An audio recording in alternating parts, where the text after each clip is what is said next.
They'll be all right. So they were supposed to pay 100, and then they have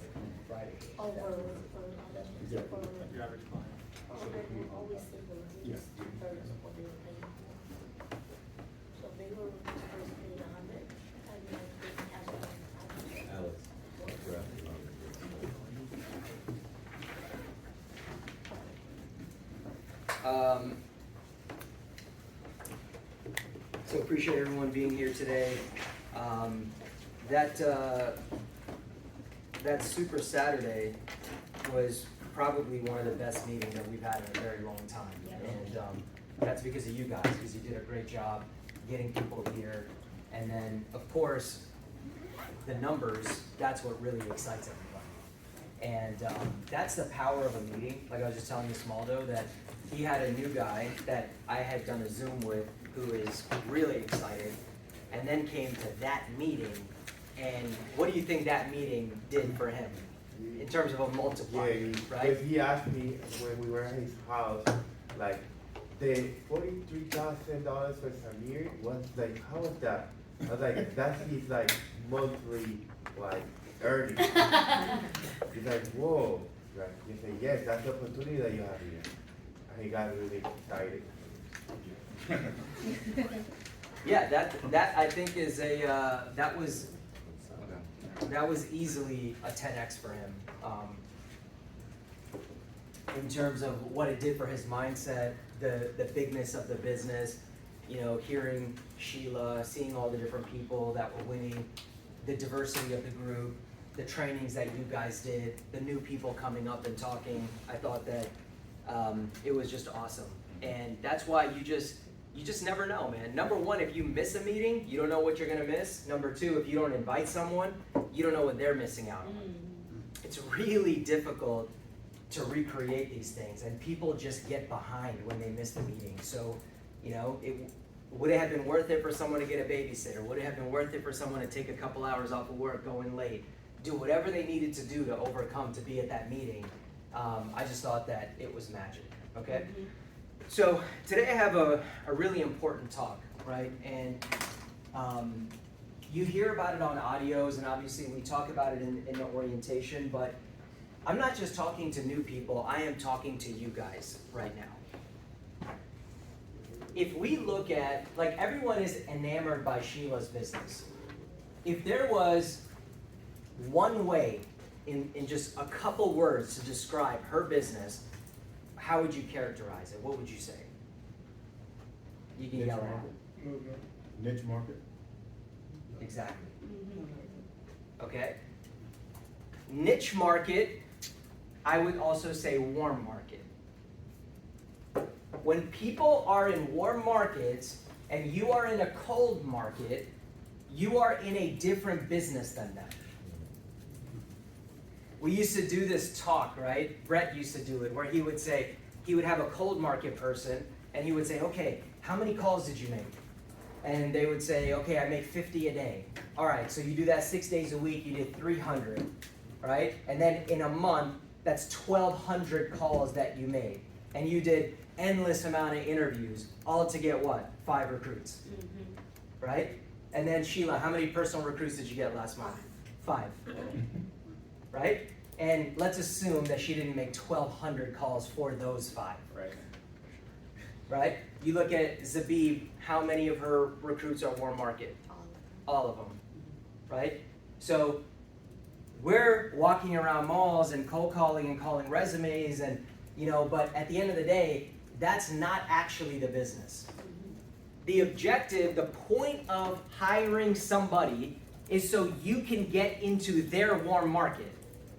So Primerica is a warm market business. Now you can be in the cold, but the cold is temporary until you get into someone's warm market. So I'm either going to be in my warm market or I'm going to be in your warm market. And that's not a bad thing. That's in everybody's best interest. The clients, yours, mine, everybody. So that's what you're hunting for. You're not just trying to get someone to join Primerica. You're trying to get someone to join that is bringing a warm market to the table. Because if you don't have a warm market, then what are we doing? I'm already in the cold market. Why do I need you so we can both be doing 10,000 calls a month? Now, does that mean that I'm gonna, if he's new to the area and I met him here in Virginia, that I'm not gonna hire him? No, right? But I have to at least have that on my mind that I'm hunting for people with a warm market. I'm hunting for centers of influence. I'm hunting for people that, you know, they have credibility in their market. Because it's just a different business. Okay? So, I heard this a while ago, and I thought that it was, you know, sometimes you think things, but you don't really know how to, you can't eloquently explain it. Like the idea, the concept is in your mind, but you don't know how to like verbalize it. And what the guy said was, he said, if you go on social media or just whatever medium you're using, right? Or whatever platform you're using, and you just kind of put out, hey, I do life insurance, I do investments. This is called broadcasting, right? It's just going out to everybody. But if you say, I am like that guy Eusebio knows who, he's like, yeah, this financial company only works with Chick-fil-A franchises. Dude, there's nothing different about Chick-fil-A or what you're doing for them, right? But you have effectively marketed yourself in a narrow way, right? And now you are narrowcasting. You're not broadcasting, you're narrowcasting. Does that make sense? Right. So everybody should be trying to find their niche. So Sheila has her niche. Number one, it is the Filipino market, and number two, it is the nurses, because that's her Facebook group. You guys understand, this is a fountain of clients. Like imagine that, it's just like gushing with clients, more and more and more people. Now here's the thing that is a reality that everybody has to accept because it's the way the world works and it's human nature. Even if Sheila says, hey, these people are contacting me, I didn't even know who they were, there's still a connection. And it is what? That they're what? That they're Filipino. That is how the world works. That is how the world works. I always say this to people when I work with, like let's say I hire someone who's Hispanic, I'll use a real example. So I hired this girl, she's Bolivian, right? And I hired her on Friday. And she had become my client a week prior, and then her policy got issued, and I was like, hey, what are you doing right now? She's like, I'm studying marketing at George Mason. And I was like, what are your career prospects? She's like, I have no idea. I said, why don't you get licensed with me? And she was like, oh, I would love to, right? Now, this is what I say to people to build confidence, but it's absolutely true. I said, Juliana, this is why our business works, right? Do you think people need financial services? Like you bought insurance, you did investments. People need that in your community, right? And she said, yeah. I said, I don't speak Spanish, but you do, right? And she says, yeah. I said, okay, now I am the guy with 20 years of experience. I'm the smartest guy in the room, assumptively, when it comes to financial services, and I know everything. But you speak Spanish, you know a little bit. Be honest. Who does your client, who would they rather do business with? And she goes, me. Exactly. Because something about that, there's an instant trust. You understand my culture, you understand my language, we have a similar background, right? If I walk up to, you in the mall, it's gonna be a little off-putting. But for some reason, if someone walks up to you that looks kind of like you will be more inviting to that approach. Right? That is how it works. How are we not using this to our advantage? Why are we not using this? Now, am I running my business that way? No, right? I have built in every single market. I have had every type of producer, every language, every community. That's me. That's how I did it. And I think it's because of kind of like how I grew up. Shaq and I had a very diverse social group. So we just knew how to be chameleons and get along with it. But now I'm thinking to myself, like, why don't I have a straight up section of my team that's all Indian? I could go Paki or Indian. I have a little self-hate thing going on. So I'm gonna Indian side. Same thing. Oh my God. Right? But think about this market. Think about this market. Okay, are you from Pakistan? Okay, sorry. So, but think about this, right? Think about this for a second. It's okay, it's likewise. There you go. Right? Think about this. Our people aren't gonna buy. They're just ignorant, right? But Indians, what do we know about them? It's not a secret anymore. Highest income. Dude, they have the highest immigrant income per capita in America. Hands down. They are buying everything, they own everything, now they're the CEO of every company. Just think of a company, Starbucks, go look at the CEO, Indian. All the tech companies, we know that. Right? FedEx, Indian. These people are running the world, right? And they have such an education focus, such an income focus, such a savings focus, right? And just like Sheila's market, they love what? Cash value. You know who gets sold cash value? People that can afford it. No one wants to sell cash value. There's no such thing as a $50 a month cash value policy. Right? People want to sell $1,000 a month policies. So, did I run my business? No. It doesn't mean you have to. It just means that it's smart to do that if you can. Now, if you're Alex and you're like, well, what's mine, right? Well, go find someone and help them do it. Just like I've done many times before. It doesn't mean that you have to do it. It just means that you can find someone that can do it. Like, I don't understand for the life of me why some of you guys have this advantage and you are not using it. I heard this, Joe Rogan was interviewing this lady, and I've seen some of her documentaries. She's this lady that, you know, she'll go and she'll interview killers and assassins and gangsters and and the journalists, they'll like cover their face, change their voice, but they allow for the interviews, and then she turned it into this show, and it's unbelievable, right? And she was saying that she was in this African country. Think about this. She was in this African country, and she was interviewing all these people, and all of a sudden there was this huge unrest that broke out, and now she is, Marilyn, stuck in the country. Okay? And she's like, we can't get out. And so she had to do all these things to protect her team because war is breaking out everywhere. This is no joke. Like, no one's going to come in and save you. She shouldn't have been there in the first place. The American government, you know, the embassy, they told her, we don't want to put this in the news because we don't want people to know there's unrest, so you're just on your own, basically. So she found this company that were contracted to help people get out of these situations. Somewhere in the world she found it, okay? And they're like, all right, we're gonna meet you at this airport. It's 2 miles away. They had to run to that airport because nobody would take them. And then they meet at the airport. And then when she got to the airport, the pilot was like, oh, wait, this is what's going on? This is way too dangerous. I cannot take you guys. They're gonna shoot us down, right? So she was getting the communication from the pilot.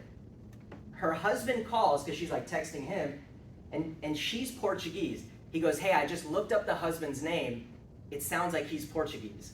So she was like, oh my God. So she runs to the plane and she goes, I'm Portuguese. He goes, you're Portuguese? Dude, they didn't know, there's nothing but that. And he's like, all right, let's get you out of here. He risked his life just because of that. This is the lengths that people are going to protect their own kind or do things for their own kind. You see what I'm saying? We're just trying to get insurance. Use it. Use it. How are you not using this? Right? If I hire you and you come from a certain community, whether you're big in that community or not, I want you to try to penetrate that community. You know, like, should Sheila diversify her business? I've had this talks many times with her, and she may not remember, but there's been times where she's like, hey, I can hire this person in this community and this, and I'm just like, you're not going to like it. Right? Because we all realize that once we go outside, it becomes kind of like a normal business. Okay, let's look at this.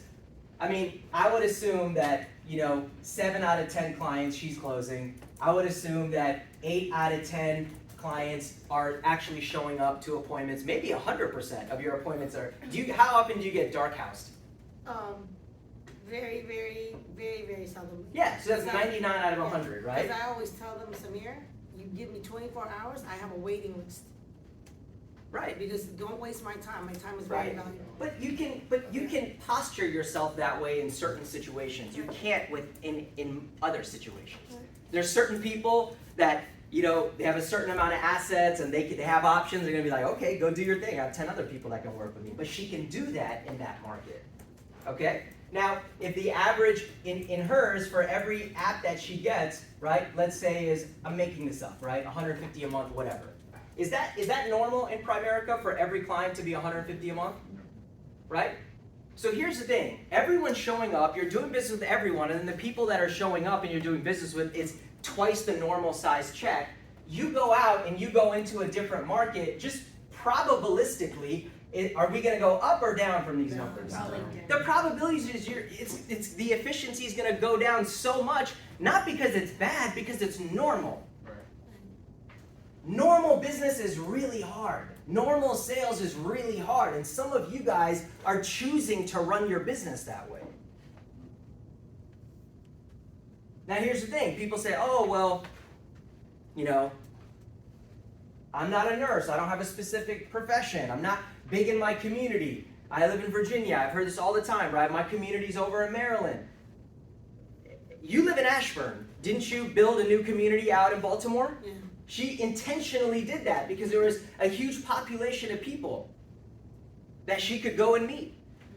And it started with her husband playing basketball there, and then her son joining the basketball team over there, and them driving there from these meetings and going on Sundays. And then she would play volleyball with the women over there. Then there was an organization. She said, I'll become the treasurer. This is all like systematic stuff to kind of build your relationships and your influence in the community, and people see that you're not a scam artist, right? And you're a good person, and you care about people, because we all are like that, right? That's the kind of people that we attract here. And then you can start to set appointments and get clients, and people will start to do business with you. But at some point, you have to take those measures too. I was at the office the other day. I already told this story, but I saw a group of Indian people after Saturday training, and you guys might have seen this 2 weeks ago, and they were all like hovered around the coffee machine after our meeting, right? So I was like, something's going on, right? You have all people that look the same. Someone is doing a presentation, something is going on, I don't know what business, something's happening. So I'm like nosy, I wait around, then they all go into a room, then the guy, who's also Indian, who's doing the presentation, he puts a banner out here, right? And I'm reading the banner, and what does it say, right? It says, 529, college, tax-free retirement. As soon as it says that, it's like, okay, your cash value, your whole life. And I look into the room, and he will sell everyone in the room. It doesn't matter what the product is. It's because the person who's standing and the person he's speaking to, that is going to be a laydown, each person $1,000 a month in that market. But he's using it to his advantage. I promise you, the rooms are only going to look like that. He's a sharp guy. I talked to him, he came from a career where he was making 200 grand. It doesn't matter. He will not be able to pull that off in any other community but his own, unfortunately. Right? So it's easier for people to screw people in their own community, right, Sheila? Yes. But it's also easier for people to do what's right in their own community. Because people are vulnerable, right? So you can take advantage of it, or like in a bad way, or you can actually do the right thing and try to help people. So I always say this in my orientation, and when people have problems with they think that warm market or their market or whatever, that it is a static thing, right? Which means, okay, I'm coming in with 50 contacts, and my Primerica business will be, that's it. Whatever I get from here is what I get from here. What are you talking about, right? You can build a new market. You can build a new market. Your market isn't static, it's dynamic. Sheila, how much of your business has gone outside of what you first came in with? 90%. Exactly. It's not her original list. Now I'm seeing people in the meetings that were your first appointment. That's 6 years later, now they're coming back.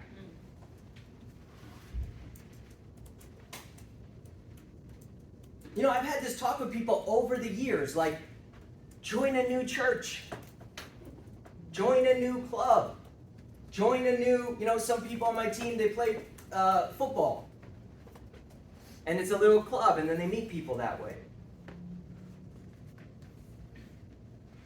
Get into organizations. Some people do BNI. I'm not a huge fan. Some people like to do that. And to clarify why I'm not a huge fan of BNI is because they want me to do the same things that I already have to do in my business. They want me to recruit members, you know, do this and that, show up to meetings. You can never miss if you're going to be a good member. I did it, okay? I'd rather exert that type of energy in my own business, okay, than for BNI.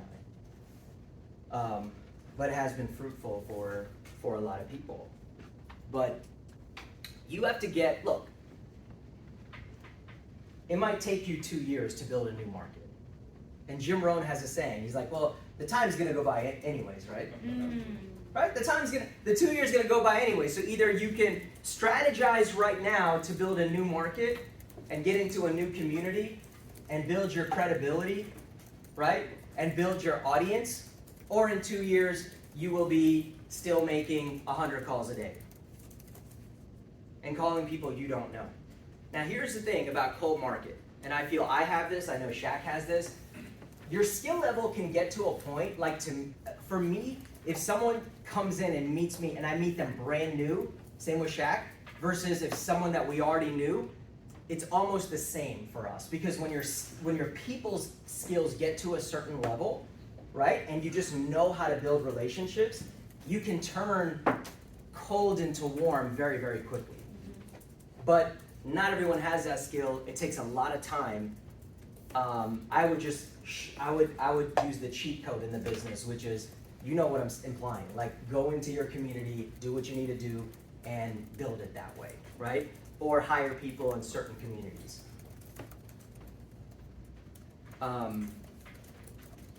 Who has questions about this?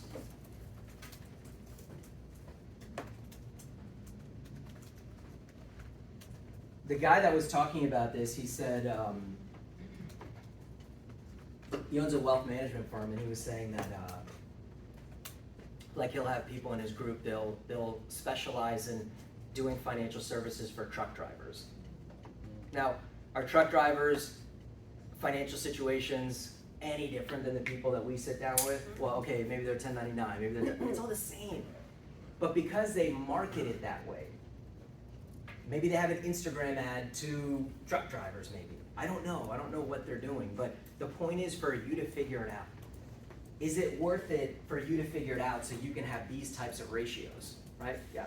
You know, it's very attractive for high income people to want something like a free retirement, like they don't have to pay taxes.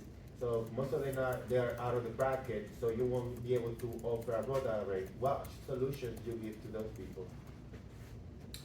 I don't try to compete with tax-free retirement just because they're lying about it, right?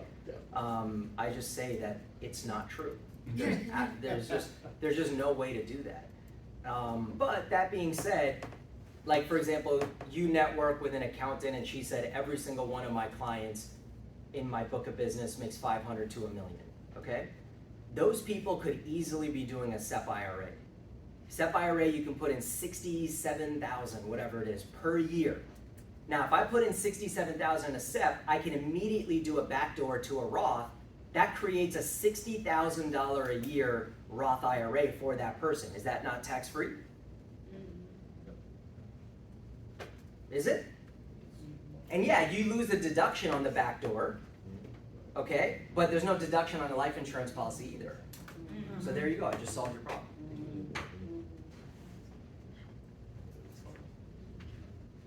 Is that not true, Rod? Yep.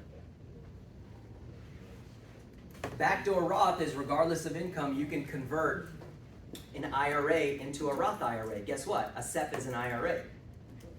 But it's for business owners and it has a hell of a lot higher contribution limit.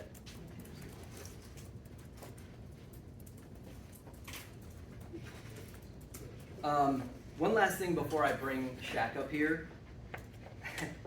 I was just thinking about this. No matter how much experience you have in Primerica, until you hire like serious producers, your leadership hasn't been tested and you don't know what it's like. It's just a different business when you do that. Just letting you know that. I've had many producers under me, right? My exchange, everyone is still here. And one of them makes 85, one of them makes 400, and one of them makes 200. Big producers are big personalities and they're demanding and they have egos. You know, me and Shaq we stayed together for 20 years. You start going to Primerica trips, you start meeting people, you start to realize that not everyone is still friends with their upline. Because it's hard, right? When you're managing a bunch of part-timers and everyone's doing 2 or 3, you know, or you're only working with new people, the business is easy. Everybody wants a producer. Once that's when, let's see what your people skills are like. Let's see what your management skills are like. When your producers try to push you around or where they're, you know what I mean? Like, it's a whole, so if you haven't done that yet, I'm telling you, there's another level of where you're gonna be tested in Primerica. And it's a good thing. Ultimately, it works out, and our system is so great because even if you're my producer and you don't like me, guess what? I still make money on you and Shaq will work with you. You know what I'm saying? But it is like, learn to get along with people, increase your leadership, because like you want someone that's just like you, right? But it's a different ballgame when you find that person. You know? When they're new and they're doing $2,000, everyone's nice, and then when the numbers start coming up, sometimes people get egos. And sometimes they get the ego, it's crazy, at $5,000. Sometimes at $10,000. You know? So, just letting you know, man, you gotta keep working on yourself because everyone wants people, but the question is, can you stay on top of those people or are those people gonna steamroll you? You know? That's why, keep coming. Keep copying our behavior and what we do and how we talk and all this so you can develop into that person that can stay on top of these people and manage these people. And most important thing to me is keep the relationship with everyone. You know, that's one thing I pride myself in is my team isn't walking around saying, oh, Samir's an asshole, I hate him. I just talked to Shaq. It's never happened in my entire career. That's never happened before. You know? What did you say? Yeah, Ismail mumbled something that no one can understand. Oh my God. Okay, Shaggy's the asshole.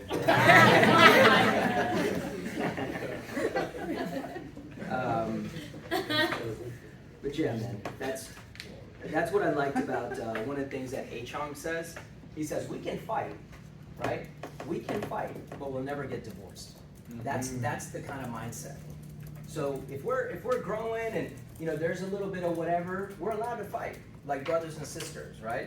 Like mom and dad, or mother and child, or dad and right. But we never want to completely separate. In our hierarchy, we always want to stay together, and that's one of the biggest things. So, Shaq, you ready? Yeah. All right, give it up for Shaq.